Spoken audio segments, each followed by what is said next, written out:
Perfectionism is just fear in fancy clothes. Perfectionism wants you to think that you just have really high standards for yourself. But this is the trick that perfectionism plays. Because in reality, you're setting your standards for yourself so impossibly high that you create a bar you can never quite reach. An achievement asymptote, if you will. And an impossible standard isn't much of a standard at all. If you're striving for excellence and your sense of self-worth isn't tied to your perceived level of achievement, great, love it, go for it. But perfectionism is a whole different animal. Perfectionism masquerades as high achieving, but behind the mask tend to be deep-seated feelings of unworthiness, fear of being seen, imposter syndrome, feeling like you're never enough, relentless self-criticism, and on and on.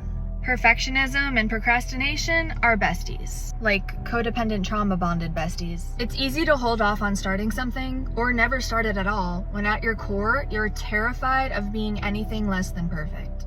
If you procrastinate on something, or avoid it entirely because you know you'll never be perfect, which, remember that asymptote, perfection is literally impossible, then you might avoid failure, but you also cut yourself off from success, from growth, from momentum.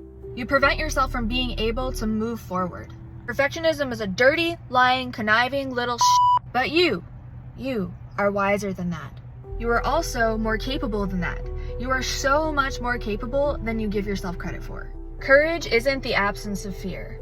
True courage is feeling the fear and doing the thing anyway. As a recovering perfectionist myself, I know all too well how terrifying it can be to create something or put something out there into the world that doesn't meet some imaginary and impossible internal standard that I set for myself. But I also know that I don't want to spend the rest of my life paralyzed by fear, and I imagine you don't either. The life you're trying to build opens up when you're willing to risk being seen. Even in your imperfection, even in your messiness, even in your cringiness, even when you're terrified. And hey, if you want to perpetuate the shame spiral, the burnout, the paralysis, the self-loathing, the hyper self-criticism, perfectionism's your girl. Keep doing what you're doing. If, however, it is peace that you prefer, let yourself be a little messy. Let people start to see some of the parts of you that you normally keep behind the mask. Scary, I know. You're human, and it's okay to be human. You're flawed, we all are, and it's okay to be flawed. Remember, perfectionism is just fear in a sparkly little disguise. You are brave enough to push through it, and you are enough exactly as you are. So what's one thing you've been putting off because you're afraid it won't be perfect? I challenge you to start there. You got this.